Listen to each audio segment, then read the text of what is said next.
it's important to really plan and understand what are your volumes, what kind of service level you're looking at, and of course your industry, and then probably we would recommend to secure some probably medium term rates in order to have visibility, and this is a good momentum. Probably a bit later, there are still some discussions on the BCO contracts, but the time is good with the low rates that we see on the market to have commitments from the shipping line and be able to commit on medium-term contract.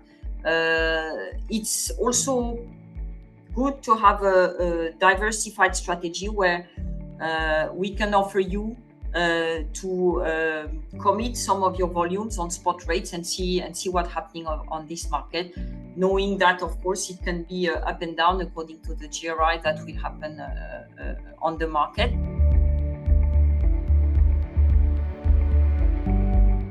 Great, so let's get started. I am Catia and I work in the procurement department at Zencargo, managing the ocean products for Asia, Europe, eastbound, westbound, India subcontinent and Middle East to Europe, as well as Asia, intra-Asia and intra-Europe.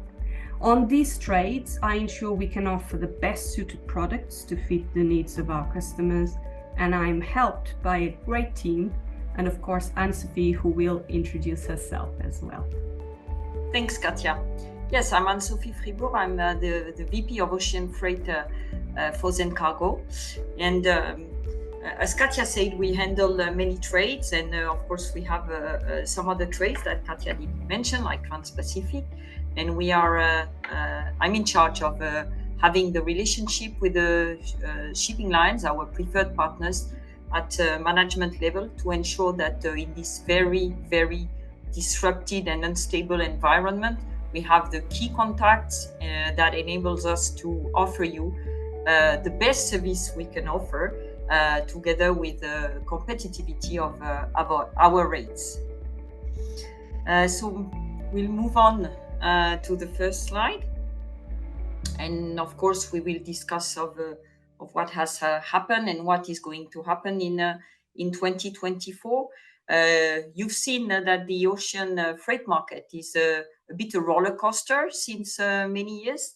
We've seen that there has been some COVID-related lockdowns. We had some congestions that brought some blockage of cargo. Then we saw a surge in demand. Now we are seeing a drop in demand, and coming in together high fuel costs, and as well some geopolitical issues that in a post-COVID time has severely hit our market and had some impact, like we've seen the Ukraine war, Panama Canal congestion. So there are some events that are more serious than others. Now we have what's happening in the Middle East that has definitely impact not only on the continuity of the service all over the trade, but also on the rates. And what we've seen since 1 year is a decline and a rates erosion on the majority of the trades.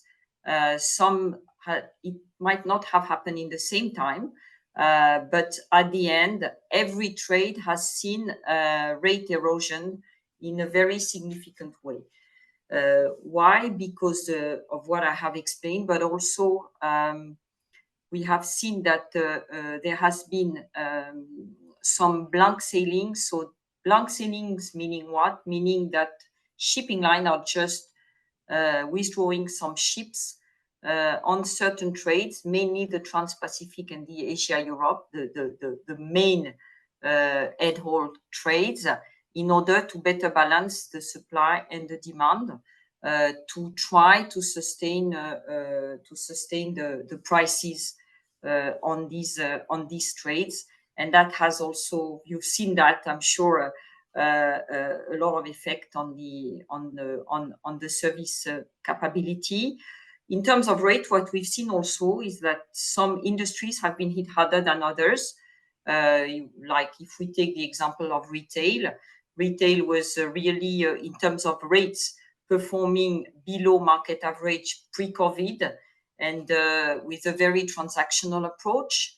And we've seen that now the lack of continuity, I would say, has shown that retail's prices are evaluating a bit different. So it varies really whenever we talk about different industries. So moving on, if we want to see in terms of numbers, what was the rate erosion, you see here that there has been a great drop, a very significant drop on Far East North Europe, which is a trade where we have the biggest ships, and this, which is a trade also where it's the most difficult to withdraw capacity. First of all, because there is a kind of commitment from the shipping lines to assure a certain service. We should not forget that at a certain time, a few years ago, shipping lines had committed to have 1 departure per day from China. So, of course, if you want to sustain some service, you need to maintain your ship service. So, but that has had an impact, a very strong impact on rates, while Trans-Pacific has been more sustainable, with only 30% drop on the West Coast. It's been a bit more of a struggle on the East Coast, and that is mainly due also to the fact that the Panama Canal has been congested, and that there has been more service available on the West Coast. But we see that overall there is a trend of a decrease of rates significantly. Rates are still a bit higher pre-pandemics, but what we can say is that in the same time as we see rates dropping, we know that shipping lines are having higher costs, which is very important for us to be able to understand what is going to happen in 2024. They have higher costs. Why? Because they have higher fuel costs mainly, and they have also higher charter rates, which of course give them a break-even cost per unit that is higher, and that is not inclining them to go too low, on their pricing policy. So we see today low freight rates in multiple trades and costs higher than pre-pandemics, if we want to make a summary. All right. So what is happening in the market? Yeah, I will touch first on the demand. And the latest Sea Intelligence report indicated that global container demand rebounded in 2023 August compared to last year. But like if we compare to 2019, the demand has actually fallen. And if we look at the IMF projections, the global growth is expected to reduce from 3.5% in 2022 to 3% in 2023, and a further drop to 2.9% in 2024. So if we compare these rates to pre-pandemic, these growth rates are actually weaker. Another interesting point is that the China exports fell 8.8% in August compared with last year, and their imports dropped 7.3% according to their official figures. Like Anne-Sophie mentioned, this is led a lot by the Russia-Ukraine war and the general reduction in consumer spending due to inflation, especially in Europe. So overall, what we can say in terms of demand is that the global container shipping demand looks quite poor when compared to 2019. Okay, so in terms of supply, if we move to that side. Next, please. Thank you. So in terms of supply, there is currently overcapacity in the market with 30 new ships being delivered in 2023. That's 24,000 TEU ships, so the big ones. And if you look at the period of 2023 and 2024, that's 700 ships being delivered, which represents about 28% of the active fleet. So a lot of capacity coming into the market. In terms of percentage of growth for 2023, that's like a 9.2% year on year compared to, so year on year last year. And if we look at this growth compared to 2019, that's about 12.8. And if we look at previous periods, pre-pandemic periods, that's a capacity growth of over 15%. So also in the recent Alphaliner report, the global inactive container ship fleet has grown significantly, with the number of vessels idle and entering repair yards increasing. This is now 315 ships, or the equivalent to about 1.18 million TEU. And this increase that we've seen lately has been boosted by the idling of several large vessels. So how have carriers responded? That's what we're going to address next. They've tried multiple things. The first one, they've announced a GRI back in August. This was led by Musk, who introduced an increase of about $200 to $300 per TEU. However, that did not hold for long. And as mentioned before, there's another announcement of a GRI, which is now in place for November, but is already being mitigated from the original $1,000 increase they expected. They have also tried to do some scrapping, with about 3% of the capacity being scrapped between this year and next year. They've looked at reducing their speed. They reduced it by about 4% year on year, and that meant a reduction in capacity of about 5 to 7%. They've been using a lot of these blank sailings strategy, like Anne-Sophie mentioned, cancelling voyages out of the Far East. That in the latest trends, that's about 7% of the voyages being blanked. And they will continue to execute capacity withdrawal until about Chinese New Year, in an attempt to control the rate levels and to improve their vessel utilization. So as an example, the Alliance has withdrawn the EC4 US East Coast service in November, and they've just announced very recently, a couple of days ago, the suspension of the FE5 service on Asia-Europe. So that's an example, and there's other services being suspended by other alliances as well. Okay, I'll hand over to Anne-Sophie. Yeah. So if we talk about what's going to happen in 2024, what are the trends, what are the challenges, I think we should talk about three main pillars. We should talk about competitiveness linked to supply, quality of service, and then sustainability. These are really the three pillars that we might study, analyze for 2024. Competitiveness, meaning rates. What we foresee is that the short-term rates will remain volatile for the next 6 months. We don't have any crystal ball, so we can't say what's going to happen maybe after mid-2024. For the time being, the demand is still quite slow. We don't foresee any great recovery.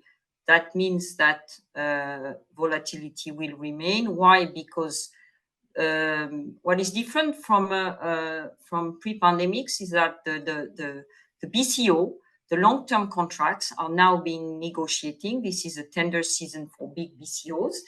And what we see is that the large shippers, because rates are now low, short-term rates are low, will probably be able to negotiate low rates for their contract, at least lower than what they've been paying in the last 4 years, which means that shipping lines, after having signed their contracts, and since they need volume, so they'll be inclined to sign, and probably at low rates, will probably systematically try to implement GRI on the short-term market. That doesn't mean they will be successful. We've seen that it's up and down. TP has been more successful than Asia, Europe, but still it's an increase of rates. And when you have a budget, when you want to forecast, plan your spend, that might be complicated to see ups and downs every beginning of the month, every middle of the month. So we foresee quite a high volatility, with rate being probably above pre-pandemic level. Long-term rates level will be lower, and we would advise, and Catia will talk about it after, that maybe you should commit for a medium-term contract. Supply will be high. This is what Catia has said. So we'll see that there will be too many ships on the market continue to come in. And blank sailings will continue, which is also disrupting the service, because for us, when you propose a solution, when we build up a transport plan, we always need to have a backup service, because you never know, even if we have visibility ahead of a month roughly to get the view on the blank sailings, you still need to find some alternative solutions. So that is disrupting the service. And also what we will see is that shipping lines are working on their schedule reliability. We've seen very big efforts that have been made in the previous months, coming from below 30% schedule reliability overall to about 70%. So this is something where shipping lines are inclined to really work on their on offering a better quality of service, which might also be complicated with the ups and downs in the blank sailings, but at least that's what they plan. And the third thing I'd like to mention is decarbonization, is about sustainability. This is key. We all know that we are all working towards 2045 climate neutrality, and we should all make efforts. If I take Hapag-Lloyd as an example, they are modernizing their fleet. They are bringing it, for example, 10 new, what they call efficient ship on biofuel of 13,000 TEUs, plus 12 new dual ships, that is more biomethane, of 23,000 TEUs, which means that when they bring these new ships, they will also work in parallel with the existing fleet by phasing out old and inefficient vessels and broadly upgrading the current fleet, which is about 150 ships. So that means that all these movements will also have an impact on service, but this is something where we all need to, I would say, need to make the effort. And what does it mean? It means also some higher costs, because that green fuel is more expensive. And on top of that, there is also the regulation of the European tax surcharge that is coming in as from January 1st, and that will have an impact on the cost. We don't have a clear visibility so far of what it is going to be. We see various surcharges coming in from the carriers because they don't buy it at the same speed, at the same level, and then this is why, and they have a different cost, and this is why we see different. But surely, it will have an impact on the rates. So these are the main thing that we should foresee in 2024.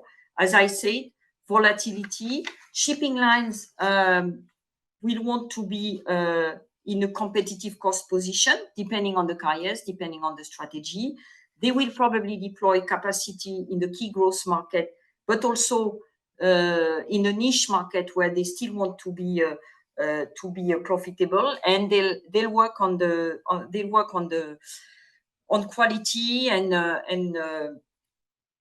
this is also what Zencargo, and Catia will explain that to you a bit later, will focus on really creating value and be dedicated and customer centric. As a forecast, in terms of rates, the average rates should slide by 33% next year. This is what Drury is saying. We know that carriers are expected also, this is a forecast from Drury, to lose 15 billion overall next year because of the level of rates. So we will now monitor very closely the carrier behavior, because this is going to be key, whether this carrier will have a strategy of acquiring market share and this carrier being more conservative on rates. It is not very clear now, but this is really what we are going to do with the team, and that we can maybe talk in our next webinar. Maybe we can move on the next slide, or I've probably covered already. Yeah, in terms of how you should prepare yourself, I think it's important to really plan and understand what are your volumes, what kind of service level you're looking at, and of course your industry, and then probably we would recommend to secure some probably medium-term rates in order to have visibility, and this is a good momentum.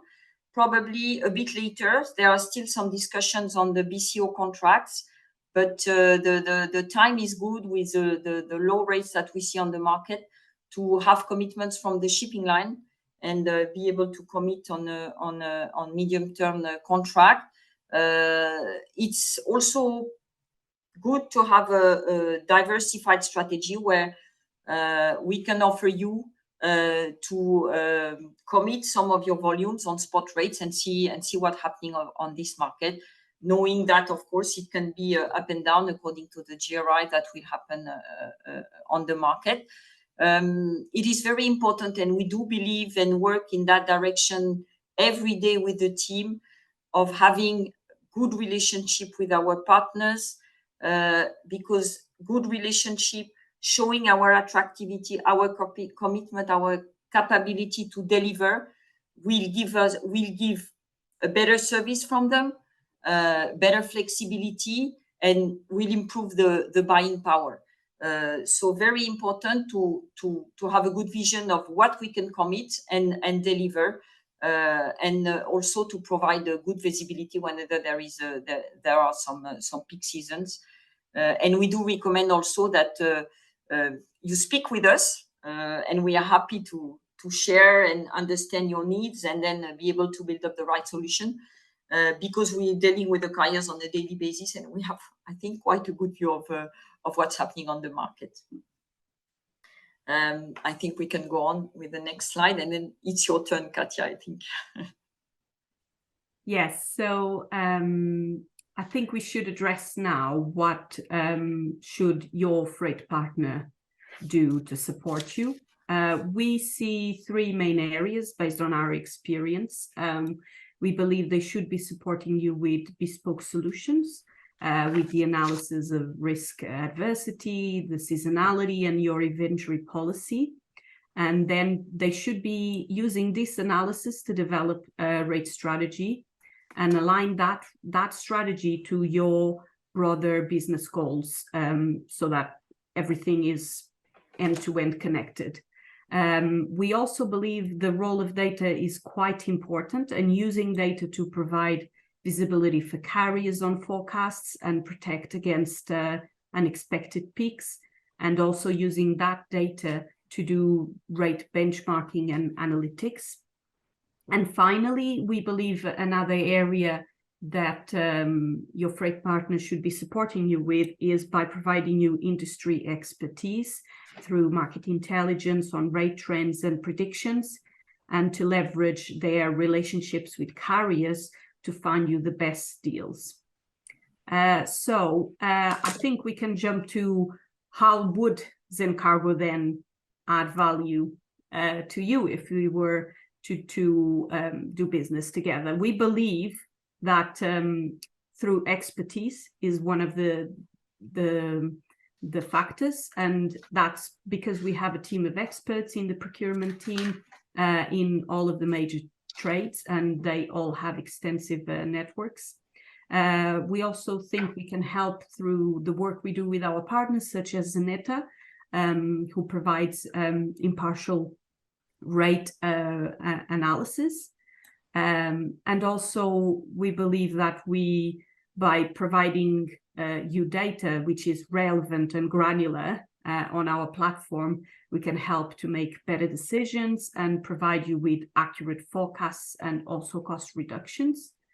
And we also think that by proposing supply chain solutions that follows your business in every step of the journey, we can offer solutions to optimize your supply chain, including PO management, business forecasts, rate strategy consultations as you need. So we feel like these factors all merged together will definitely create value to the business, as part of our mission being actually to create value through your supply chain. Right, so I think we kind of covered everything we needed. So I would open it now to some questions that might appear. Let's see. So there's a couple that we already have. Yeah, from what I can see. So I'll pick some of these. We have, should you do your tenders sooner rather than later? That's always a question. Should you wait or not? We feel that right now, as we stand, as of today, it's probably wiser to wait because the big BCOs have not yet finalized their negotiations. However, we also need to take into consideration the market, and if you obviously start seeing a lot of GRIs being implemented and succeeding, then you should step into the tender and not wait until the end. We believe that probably end of November, start of December is a good time to submit tenders and take it from there. But obviously, like I said, it depends on the market evolving in the next few weeks and also what's happening with the big tenders that define the strategy of the carriers. The big tenders, Catia, are being, most of them on yearly, sometimes 2 years basis. We think that that there might be an interest of shortening a bit, depending on the volumes, but shortening that validity, of course, by being on a 6 months or even quarterly rates for next year, which could be I think that links to one of the questions that I've seen here, where people asked, should we even look at tenders? And I think that's what you're saying. It doesn't need to be a 1-year tender. It can be a shorter validity tender, right, Anne-Sophie? Yes, and should we look at tenders? You know, tender is always a good way to reassess your partnership, your relationship with your provider. If you're happy with it doesn't mean only price. It means assessment of various things during a tender. Yeah. What is the service that I get from my provider? What is, of course, the current provider is always in a better position than a newcomer because your provider understands your needs and probably can give you a bit better feedback on the service level. But what is important is to reassess the whole thing, also because we can foresee that shipping lines are having various strategies. We don't exactly know yet, as I said, what's going to happen, but we see that there is a separation in the 2M between MSC and Maersk. There has been some news about the new the regulation of the alliances in Europe, and this is changing a bit. Probably that has an impact on the way carriers will work in the coming months after April 2024, and that will probably reassess the whole thing. So should it be through a tender or through a rate negotiation? it's really depending on your volume and what you are able to commit, because a tender means commitment. And when we are not sure of volumes, you can do it in a more flexible way, or maybe do an index linked contract that we do already for quite a good number of our customers who really want to be linked to the market and make sure that they don't pay very high rates or very low rates, and that is a way to avoid these peaks. Either they are up and down. So I would say there are various cases, and as I say, carriers will have probably various strategies. Yes, I'll pick on some more open questions here. So people are asking if right now carriers are looking at offering things like extended free time as they did in the past, and for this now season coming.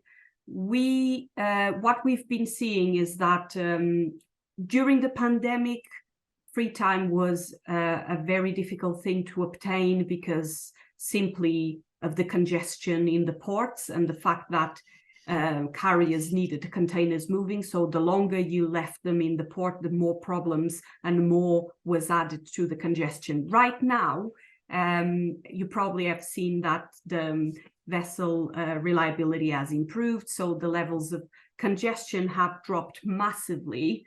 And there's obviously, as we said, there's overcapacity not only in terms of vessels, but also in terms of containers.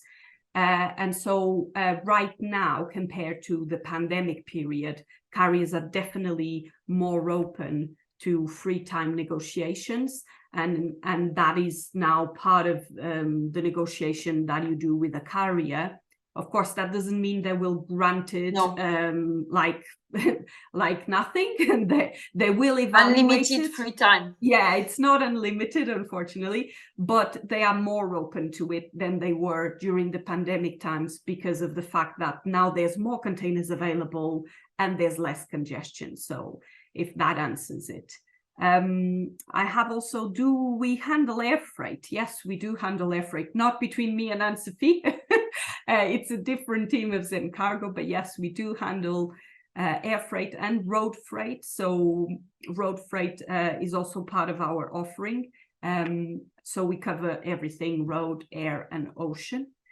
And on the main trades where we operate, we have some I would say competitive air freight rates and air freight partners. Mainly on Asia, Europe, but Trans-Pacific, and road is more on intra-Europe. But yes, this is something we do. That's correct. Regularly. So an interesting question here: will the break of the 2M alliance cause carriers to treat the tender season differently? I think we touched upon that a bit when Anne-Sophie said that each carrier will have their own strategy, and they might therefore treat their positioning in the market differently. Some might go for market share, others might go for simply just improvement on rates. So we, at this point, I would say we wouldn't exactly know, right, Anne-Sophie? No, what can be said is that MSC is is a bit ahead of the industry in a commanding position. So MSC is number one carrier, investing massively in a new fleet. Maersk, we've seen that they have always had various strategies and can be very unpredictable by giving low rates and then. But the thing is, what we've seen, I would say on a practical basis, on a daily basis, they give low rates, but there is no space, or the space is extremely tight because their strategy is to fill up part of their ships with low rates. There will be some changes. Probably they might, if are not able to fill up their ships by themselves because they were 2M and they became sole carriers. Sorry. They'll have to fill up the ships. They might look for some vessel sharing agreement with other partners, which might also change their pricing policy. And regarding the others, they are a bit. I would say, in this market, there are the European carriers and the Asian carriers. They don't exactly have the same strategy. No. We see that CMA CGM is a bit more conservative, not really inclined to go too low on the rates. We see Maersk on certain segmentation in their spot tool going low and that, but offering no space or very limited space. And MSC is a bit between them, can be leading the prices or can be conservative. It's not clear at all. Asian carriers most of the time are going lower on rates but have less space. So we have to play with, I would say our role is to play with all these partners and find the best solution with the transport plan, because we've seen recently, when we were struggling with the team a few days ago, we've seen some triple rolling, meaning containers being rolled 3 times. That happens in Asia.